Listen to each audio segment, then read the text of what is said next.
Villains in MLP have left quite the impact on the Brony community. It is interesting to see all the artwork, stories, music, animation, and so much more based on these characters, which is made all the more interesting considering how little we really know about them in the context of the show. And it's not just the major villains that have left their impact, but the minor ones as well. Think about the character of Gilda. Even though she only took part in one episode, she still has her fans among the community. You really can't say that she did that much in the way of villainy, although roaring at Fluttershy certainly got a lot of people's attention. She seemed very much like a standard bully, similar to many other characters that we've seen before. But the fact that she is a griffin helps her to stand out all the more, since they are so very uncommon in the show. And she also has potential for stories due to her desire, or even lack thereof, for redeeming herself with Rainbow Dash. And then we have the Flim Flam brothers. Riding into town on their super speedy Cider Squeezy 6000, they are able to mesmerize the whole of Ponyville with their subtle wit and incredibly catchy theme song. They are also able to trick the Apple family into betting their livelihood, despite the fact that the Apples really didn't have any reason to challenge the Flim Flam brothers. But then the term flim flam refers to a deceptive scheme, so that just puts all the more credence to their names when they can pull the wool over the eyes of so many at once. There are just so many characters throughout the series that have left their impression on the fandom. Of course, that just makes me all the more curious as to why. Why do we seem to latch on to these villains? Or more specifically, what is it about these villains that makes them so enjoyable to watch? What is it that the writers and the animators do to make villains that we love to hate? We can start by taking a closer look at the major villains in MLP. Throughout the series thus far, we have had four major villains make an appearance. In the very first episode, we have the corrupted form of Nightmare Moon. At the start of the second season, we have Discord, the spirit of chaos. At the end of the second season, we have Chrysalis, the queen of the changelings. And finally, at the start of the third season, we have the ancient ruler of the Crystal Empire, King Sombra. Each of them has left their mark in some way throughout the Brony community. I've already talked at length about Discord in my previous videos, but he is just so much fun to watch. It is easy to see why he still remains so popular even to this day. As the spirit of chaos, his powers seem almost limitless. He is able to conjure up whatever he feels like and takes enjoyment in changing the world around him to suit his chaotic nature. Out of all the main villains, Discord came the closest to defeating the main six, and very nearly succeeded. Aside from his impressive displays of power, he is also very devious and cunning. He is quite good at getting inside the minds of others and using their weaknesses against them. We don't know just how he was able to learn so much about the main six even before he met them. But right from the get-go, he is able to string them along into his little games, bringing out their worst qualities with his subtle lies. But we can also see that he is able to corrupt Fluttershy even without her giving in to his methods. Could it be that Discord had the power to corrupt all of the ponies with only just a touch? If this is the case, then his games of deceit really weren't necessary to defeat the ponies. Discord would only be doing so just for his own enjoyment. And that just makes him all the more likable as a villain. He has so much confidence in his own abilities that he can play his games and still remain on top. And even more than that, he has a great deal of potential for stories. We know so very little about his past, and you have to wonder how he came to be. Was he born with all the powers he now holds? Did he ever have a childhood? If so, who raised him? Or perhaps he simply came into existence at some point.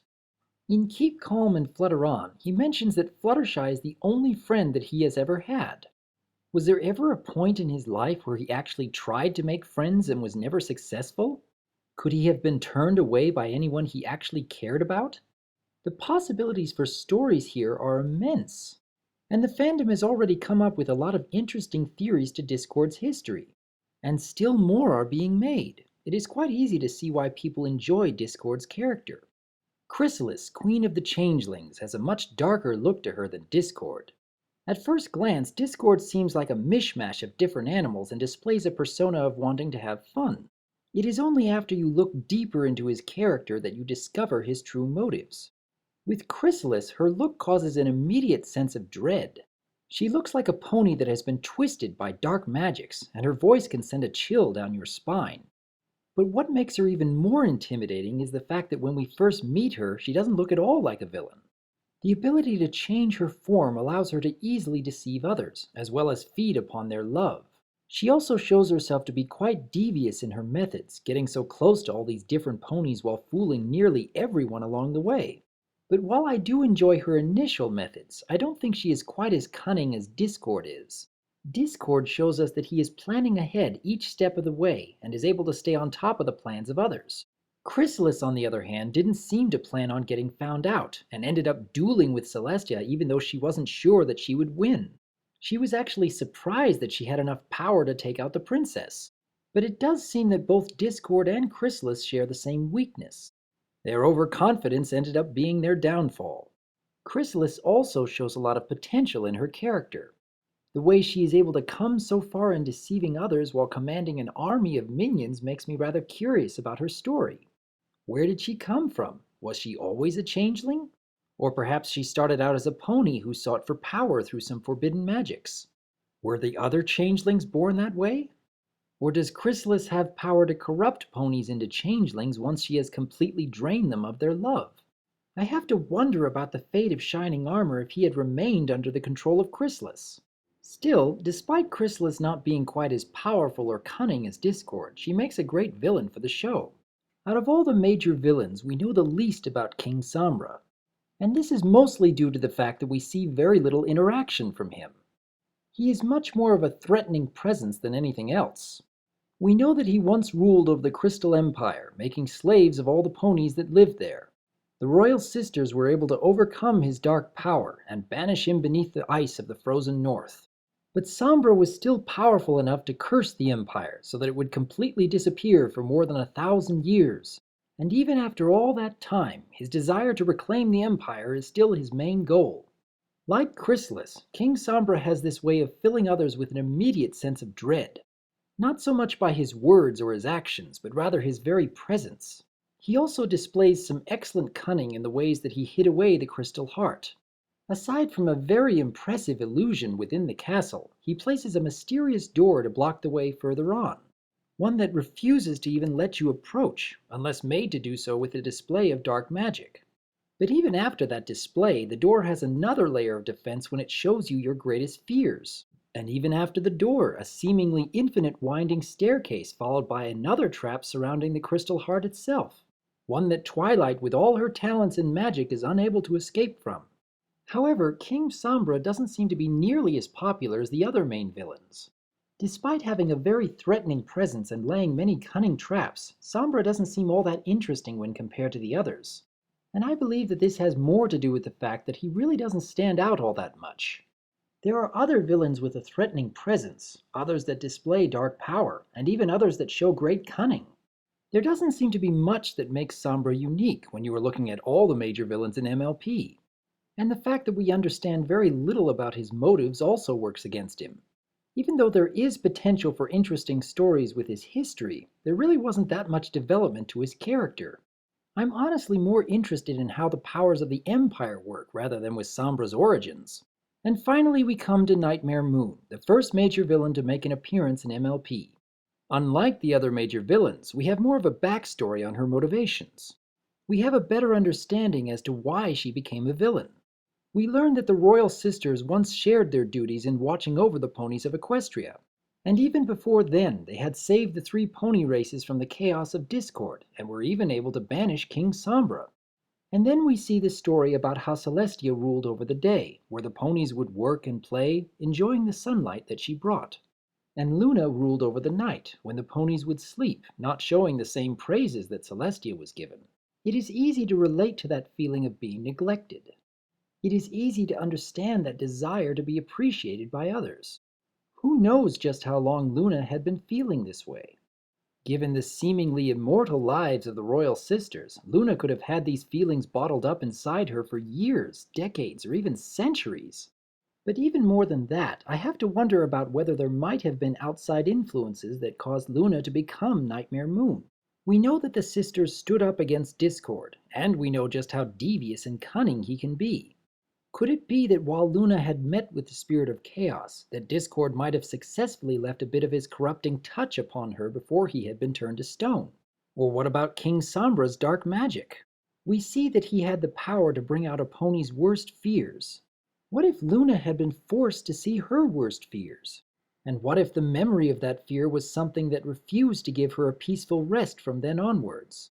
There are all kinds of possibilities for Luna's history with Nightmare Moon, and at the same time she seems like the one with the most possibilities for stories, both for Luna becoming Nightmare Moon and for the life she has to lead with the memories of being Nightmare Moon. Overall, though, one of the main reasons we enjoy seeing a villain comes back to how the heroes are forced to grow from facing that villain. With Nightmare Moon, each of the main six were put through a trial that showed their greatest strengths. With Discord, each of the main six showed their greatest weaknesses, and how each of them found strength in each other to overcome those weaknesses. With Chrysalis, it took the love of a princess and her need to overcome any obstacle to save Shining Armor. And with King Sombra, Twilight learned to put aside her own need to be in control so that others could be saved. When I compare the major villains in MLP, I see Sombra as a character with some potential but not much to start with. Chrysalis has more potential in that we know a little more about her desires and her personality. She may not be a slave-driving despot like Sombra was, but she makes for a good villain for the main six and others to fight against. Discord has the most devious and cunning nature out of all the villains, and his chaotic personality makes for some very entertaining moments. And even his redemption can lead to interesting possibilities for the future. Nightmare Moon, or Princess Luna as she is now, is easily the most relatable of the villains. It's no wonder that Luna is such a fan favorite among the community. Many of us can understand that desire to fit in, even though we may not have the best social skills. And carrying with her that memory of dark times past just gives her even more potential for great stories. She has shown us her flaws, her weaknesses, and her desires to become all the better because of those trials. And thus Luna presents a character that is overwhelming with possibilities. I think that a villain becomes more compelling when we feel that we can relate to them in some way, despite their dark or evil natures. When we are shown that a villain has feelings, desires, and even hidden weaknesses with which we can empathize, then that makes them, for a lack of a better word, more human. And we can, to a degree, put ourselves in their shoes, even if we don't necessarily align ourselves with their goals. What do you think? Which of these villains stands out the most for you? Which of them shows the greatest possibilities for stories? What makes a villain memorable? I would like to hear your thoughts on these characters and the impact that they have left on you. And perhaps MLP may yet show even more interesting villains and heroic clashes. I am Dr. Wolf, and I look forward to hearing from you.